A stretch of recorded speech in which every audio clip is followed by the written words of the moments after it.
funding for Love to Paint with Mimi was provided by Agnes Gund, Utrecht Art Supplies, celebrating 60 years, and by Kelly and Robert Day. Additional funding was provided by the following: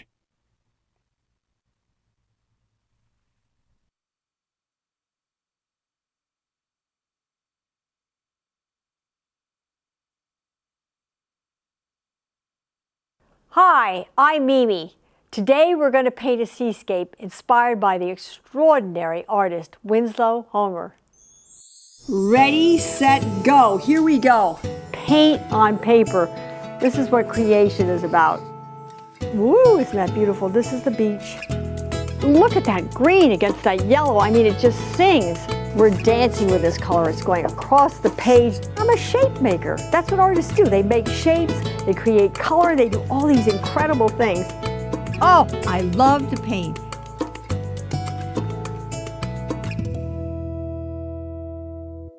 Hello and welcome.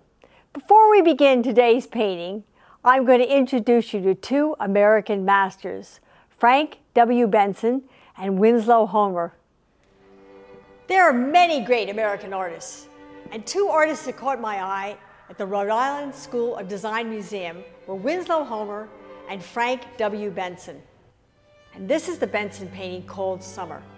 It's an impressionist painting. An impressionist painting means it creates an impression. It's not tremendously detailed. For instance, this red indication of a hand is not a hand with 5 fingers. It's saying there's a hand there. And it's this wonderful feeling that you get, not an exact replication. And you can see that his brush strokes were very kind of gentle, and the colors were muted and not a lot of detail, creating this wonderful summer day. These are Frank Benson's 3 daughters and niece, and actually was painted in Maine, but it creates the most wonderful feeling of a summer day. What a great painting. This is Winslow Homer's painting, an American artist, on a lee shore. Winslow Homer was an illustrator turned fine artist. He lived on the coast in Maine, and you can see from this painting that he studied the waves. He studied the colors. He knew exactly how the waves broke. He knew that the shadows of the breaking wave was there and the white foam that was in the foreground. There's a little red seaweed on the rocks to add color. He also understood that the waves, the breaking waves, are green because they're aerated, and that as you go back in the painting, it gets grayer and more muted.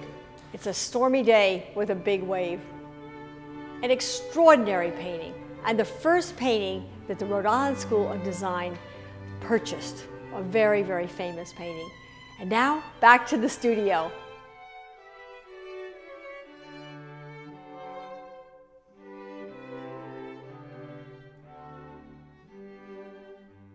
Seascapes are one of my favorite subjects.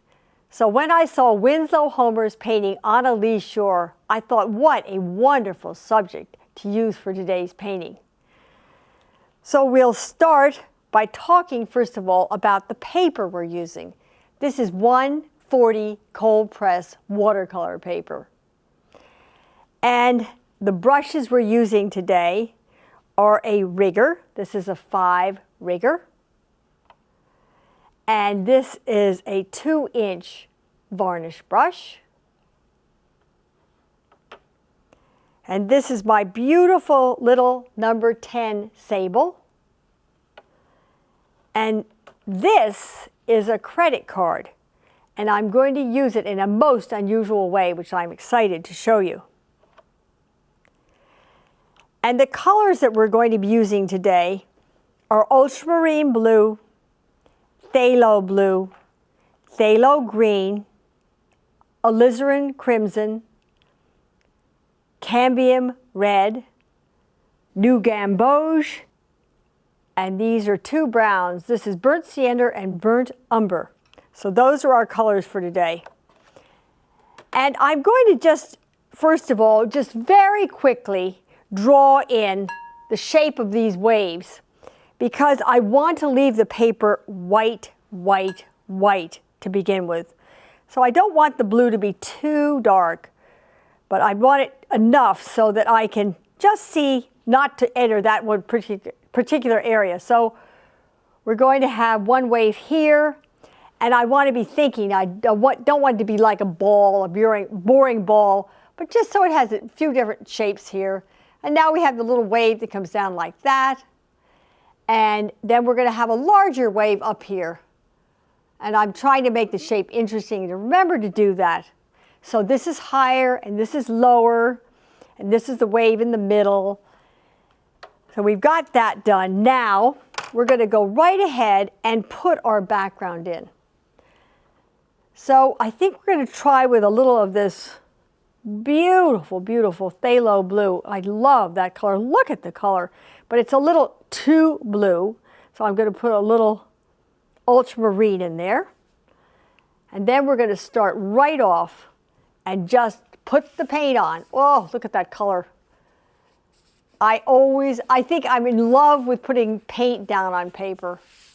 And you see how beautiful that is, just that blue there in the middle? You never quite know what it's going to do in watercolor because watercolor has its own energy. And you know there's a saying that a substance obeying its own laws is beautiful every time.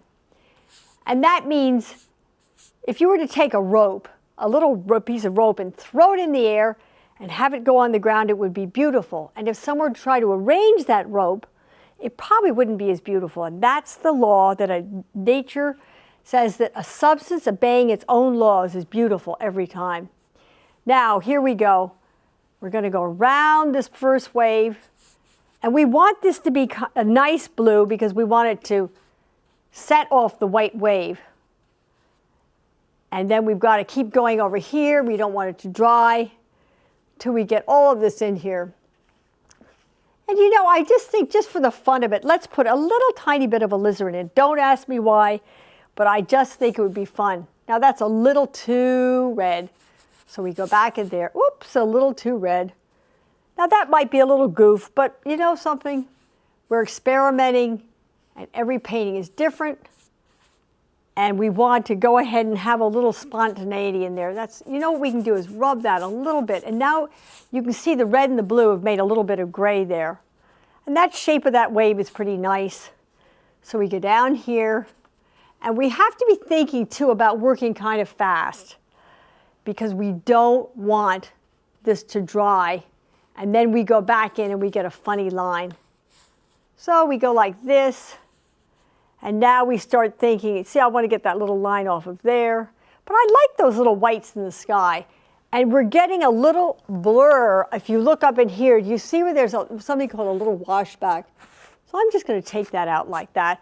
And that's so beautiful. And this might wash back too, so I'm just going to take that out. Normally I don't do this, but I'm going to do that now. What we're going to do here is when the surf hits the sky, you sometimes have where the surf is going up into the sky and you see the sky partially through it. And I want to do some of this, but I do not want to overdo it.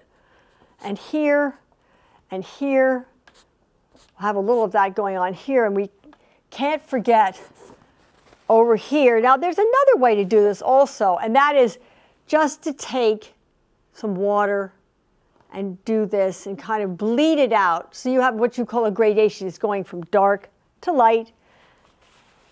And I think we want to go back in here, and this wave is doing this, and we can even have this going up. Now I'm going to hold on. Look at that. Doesn't that feel like surf? And you know, the way I've learned about surf is I often just go out and I study it. And I watch the waves break. And of course, it's so instantaneous. They go up and down. It's moving all the time. But when you do a painting, you have captured a moment. And what we're trying to do here is capture the essence. And we've got to be very careful not to overdo this. That's one of the big things is, you know, I say it's like tickling the painting to death. Don't tickle it to death. Get in and get out. Now, what I want to do is to have a little bit of, I'm going to put a little of this green, this beautiful phthalo green. And often when water has a lot of air in it, it turns green. That's too green. I'm going to take a little tiny bit of yellow, Mix that in there. And then I'm going to put that, that's pretty darn green. So I think it's a little too green. I'm going to go in with a little blue. And this, we hardly touch the paper because it is so ephemeral that we don't want to get in there and keep touching it over and over again. So we're going to do this, and then we're over here, and we're going to hit it with a little green. And whoops, you see that running down there? Well, that's okay. And then often there's a shadow sometimes underneath. And a shadow often is kind of grayer. So the way we're going to make the gray is add a little of that alizarin in there. And Winslow Homer made a pretty dark shadow under here. He did something maybe even darker. His was even darker, but I don't feel too comfortable making it too dark. I like to think of the water as being just so ephemeral. And then we have this in here, and these are all waves breaking, so we have it like that. And I think let's put a little different color in there just for variety's sake. And you know something? I see this right here, and I don't like that edge, so I'm going to wipe this out a little bit, just like that. And this edge over here, I really don't want that white there. We probably would have something a little darker down here. But we got to be careful now not to overdo it. I can go back in and rework it if I want. But I'm thinking also about we don't want direct lines. So now we've got that. Now I'm going to test the paper. Wow, it's dry already. If your paper isn't dry, do not go back in and start putting the horizon line in if it isn't dry, because you're courting disaster. You're going to get a bleed back. Well, maybe that's what you want, but anyway, my opinion is that you don't want it to get a bleed back. Now, I'm thinking ahead, and I'm thinking there's a dark shadow down in here. And who knows what's creating the shadow, but from a design point, I want that shadow because I want it to have a variety of light and dark. So I go in here, I'm going to get a little more blue in here like this. And I'm mixing a few different colors, and here's a little green. I'm going to take it up like this. And I'm going to have it going right down. Look at that. You see, that's just so beautiful, and I didn't even think it was going to be that beautiful. I had no idea. And I want to have this going across here. I want it light in here. I'm thinking ahead. You know, I'm directing the eye, and I want the eye to come into the middle of the painting. So I want to have it a little darker over here and coming in here. And then what I want to do is I'm taking the tissue and I'm taking the moisture out of my brush, and now I'm going to pull it in here. So we have that same old word I'm using all the time, gradation, going from dark to light or light to dark. Now, this is what I think. I think just for the fun of it, I'm going to go back in here and hit a few darks because it would be just like the water. Look at that. Oh, now I'm going to leave that alone, and I don't like all these whites over here, so I'm going to do that, knock that out. Now, let's see. Do you see I'm testing this? Is that dry? It is not. It's not dry.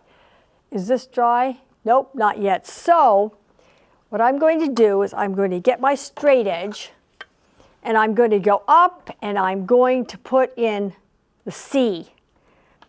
And remember, far away it might be a little grayer than blue, blue, blue. So put a little of that alizarin in there. And I'm going to take it from right there. And I'm going to take it straight across. Right there. And now I'm going to go across with it and use my wonderful dancing brush. And we're even going to take it over there a little bit. And the sea is kind of rough this day because otherwise we wouldn't have these huge breaking waves. And you know, when it looks half decent, stop. We can go back in, but the temptation is always to do more than less. Think of the Japanese artists, how they would take one stroke and leave it alone. They never went back in and reworked. Or I shouldn't say never, there's no never. But that one untouched stroke, or once touched stroke, said so much. Now what I want to do here is, this wave is going like that. So you wouldn't see it so clearly like that, and that wave goes like that. Now we're going to start in on the rocks, and this is very exciting. Oh, look at that. Do you see that little white? I'm going to leave that. That's what you call a happy accident. I didn't plan on that. That is a little sailboat out there, and I'm going to leave that exactly the way it is. Look, it's perfect. Now we're going to start the rocks. The rocks are really exciting. Where rocks are dark, dark. So we're going to mix the blues. We're going to even throw in a little of that alizarin. Wow, look at that color. And we're going to go for the burnt umber. And we're going to start work. Oh, that's really, I want it really dark. So we've got a good dark here. And now we're going to start off, and I'm thinking shape. What shape do we want these rocks? And that's, so we're going to start. No, I think I need a little bit of yellow in here. So here we go. Woo, look at that. So, it's so amazing. And I think I want a little, I'm going to make a little blue here, like this.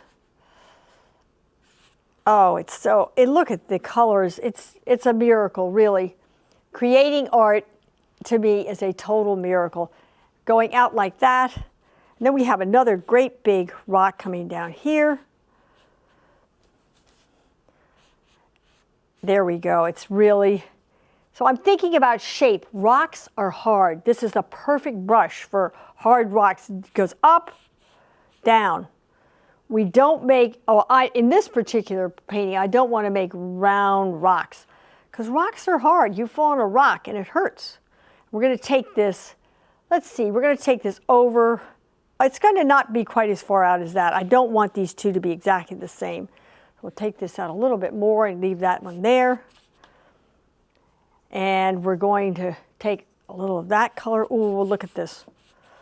And I'm thinking here too, also, we want to use this fabulous little credit card that's been covered up, and watch what we can do with this.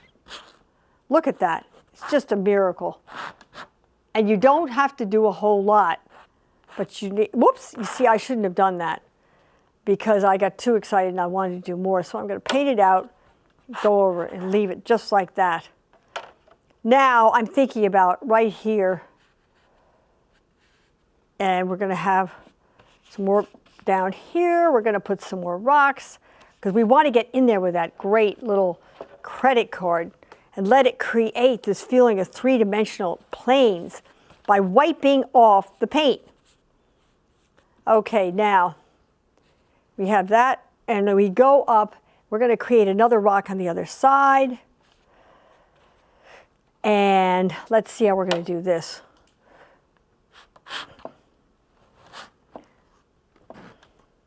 And you know, look at that.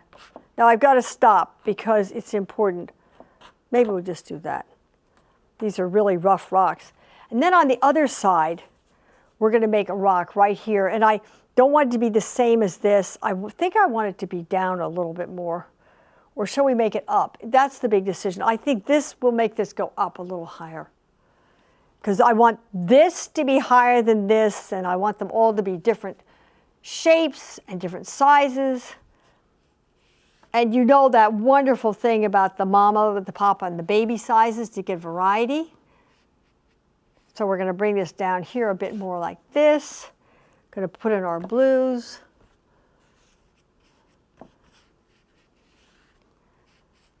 And it's, you see what's happening here is we're having a little area where you go through the rocks to get out to the ocean. This is too much of a triangle, so I'm going to change that shape. You know, if you study rocks, you begin to see that they are amazing shapes. And you really look at the shapes that they are. Now I'm going to make this a little bit like that, a little color in here, and we're going to make this come down more. I think I'm getting a little too much color in here. And so I'm going to just kill the color a little bit. We're going to have it come down like this. And we're going to have that go up like that. And now we're going to go in with our great little credit card. It's Yankee ingenuity. You just figure out what you need and you get different materials. Now, I can see what we've got up in here. Do you see the bleed we have? How this bled back in here?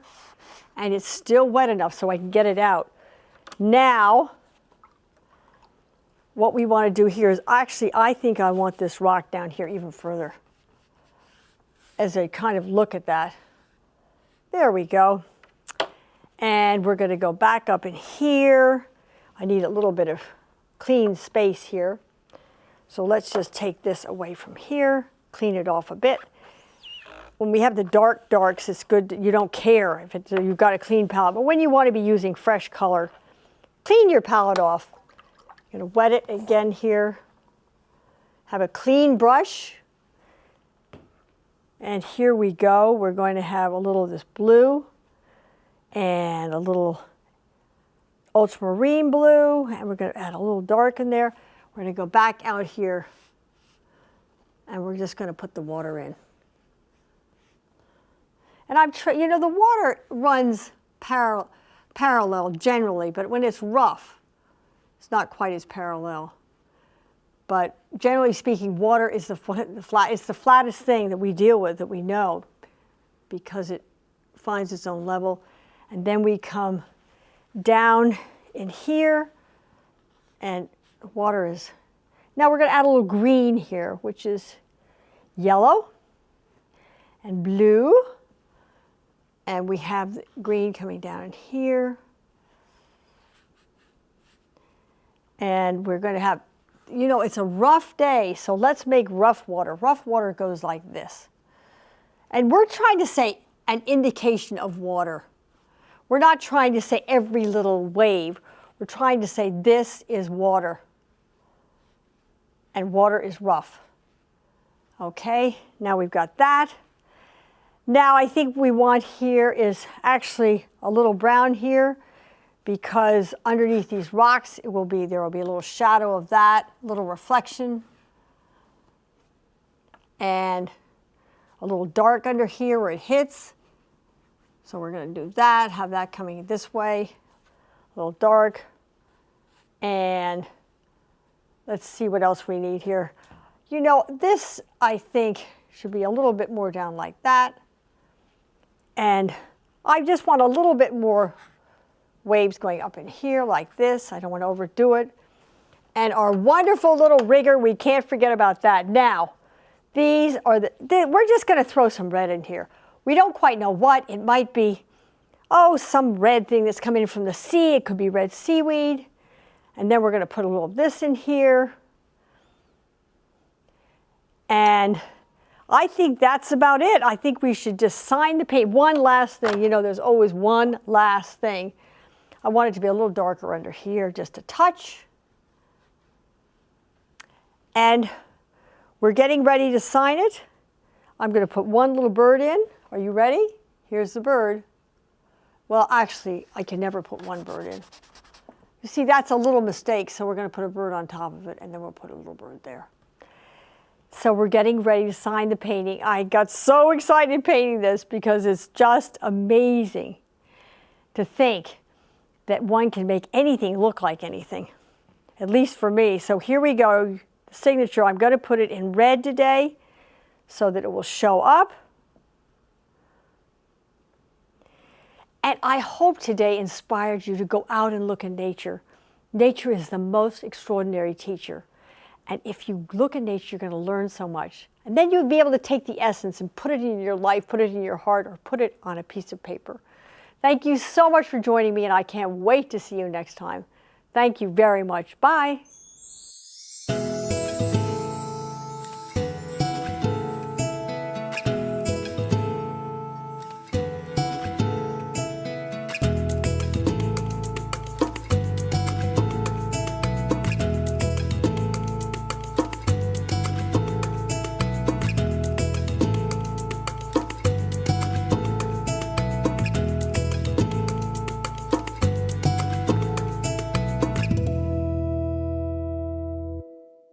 For more inspiration and to order DVDs, please visit mimisammis.com.